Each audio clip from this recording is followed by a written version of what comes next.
Hello students, good morning. Louis Pasteur ने microbiology के field में बहुत ही महत्वपूर्ण कार्य किए हैं। लुईस पास्चर ने जो स्वतः जनन का सिद्धांत था उसको तोड़ा था और बायोजेनेसिस का जो सिद्धांत है उसको प्रस्तुत किया था। स्वतः जनन का सिद्धांत कल हमने पढ़ा था कि ये कहता है कि जीवों की उत्पत्ति स्वतः ही होती है, जबकि लुईस पाश्चर और इनसे पहले भी कुछ लोगों ने ये कहा था कि जीव स्वतः नहीं उत्पन्न होते हैं।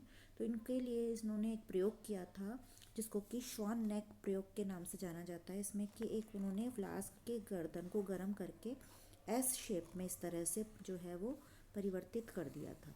फ्लास्क जो होता है इसकी लंबी गर्दन होती है और ये श्वान जो होता है उसकी गर्दन की तरह इसकी गर्दन को इन्होंने मोड़ दिया और इस तरह के इन्होंने फ्लास्क तैयार किया।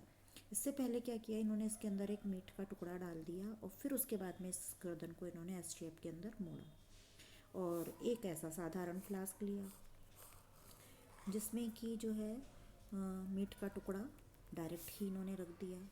फिर उन्होंने कुछ समय पश्चात देखा कि ये जो सीधी गर्दन वाला था फ्लास्क, ये जो है इसमें जो मीट का टुकड़ा है ये सड़ जाता है बहुत जल्दी ही, जबकि ये जो एस शेप का फ्लास्क है जिसको कि गर्म कर दिया ट्यूब को, और ये ट्यूब गर्म करने से इसके अंदर जो माइक्रो ऑर्गेनिजम्स थे वो भी जो है वो नष्ट हो गए।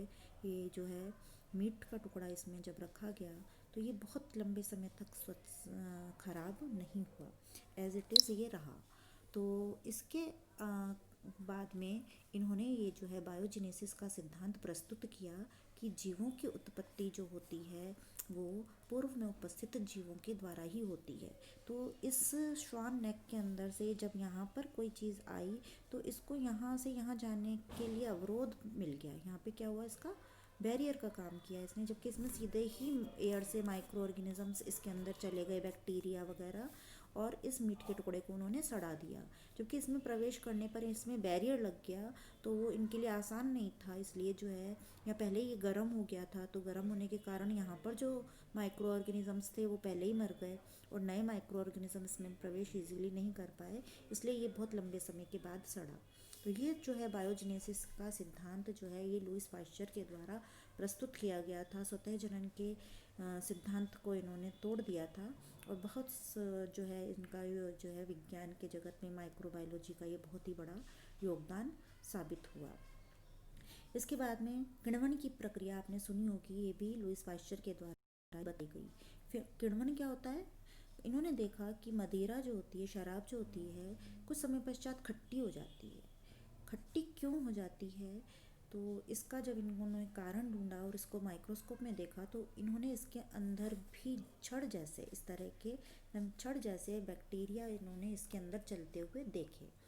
जब इन्होंने इसके अंदर ये छड़ जैसे बैक्टीरिया चलते हुए देखे तो इनको पता चला कि ये जो माइक्रो ऑर्गेनिजम्स हैं ये ही जिम्मेदार होते हैं बैक्टीरिया के लिए, और इस कार्य को फिर इस फर्मेंटेशन कार्य को फिर जो है अल्कोहल के निर्माण में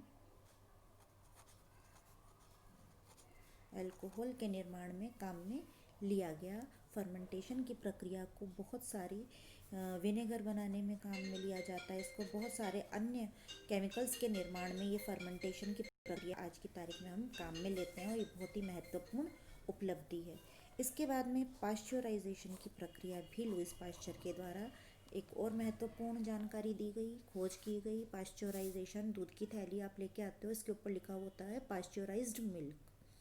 पाश्चराइजेशन का मतलब ये होता है कि कोई चीज़ जो होती है अधिक ताप पर इसको क्या करते हैं, 55 से 60 डिग्री टेम्परेचर के ऊपर इसे किसी चीज़ को, लिक्विड चीज़ को गर्म करके स्टोर कर लें, तो उसमें से एयर टाइट कंटेनर में बंद कर दें तो उसके अंदर जो माइक्रो ऑर्गेनिजम्स होते हैं वो नष्ट हो जाते हैं, वो थोड़ा ज़्यादा समय तक जो है वो ख़राब नहीं होता है, तो उसको कहते हैं पाश्चराइजेशन।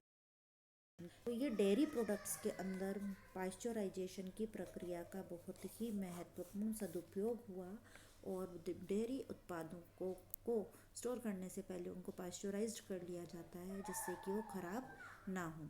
इस तरह लुईस पाश्चर के द्वारा पाश्चराइजेशन, फर्मेंटेशन, बायोजेनेसिस जैसे महत्वपूर्ण कार्य माइक्रोबायोलॉजी की फील्ड के अंदर किए गए, जो कि बहुत ही महत्वपूर्ण उपलब्धियां हैं माइक्रोबायोलॉजी के फील्ड में। तो कई बार एग्ज़ाम्स के अंदर ये डायरेक्ट क्वेश्चन आ जाता है कि contribution of Louis Pasteur's in the field of microbiology.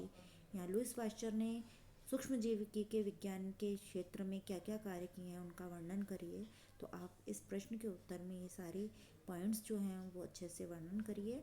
तो जो है आपका प्रश्न का उत्तर कंप्लीट हो जाएगा। शॉर्ट नोट के रूप में ही आएगा, टिप्पणी के रूप में आएगा, और ये चित्र भी आप बनाएं और इस तरह से आपको जो है इसको लिखना है। धन्यवाद।